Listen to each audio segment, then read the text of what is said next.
গোরস্থানের একটু মাটি বাইনা করে রাখ রে।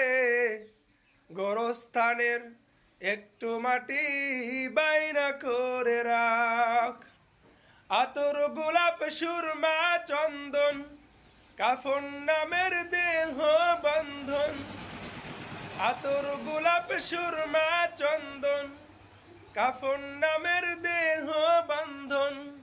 আলমারিতে রাখরে তুলে একটি কোরআন পাক রে।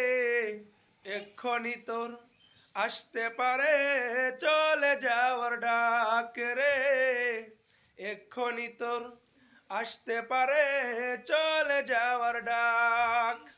গোরস্থানের একটু মাটি বাইনা করে রাখ রে। গোরস্থানের একটু মাটি বাইনা করে রাখ।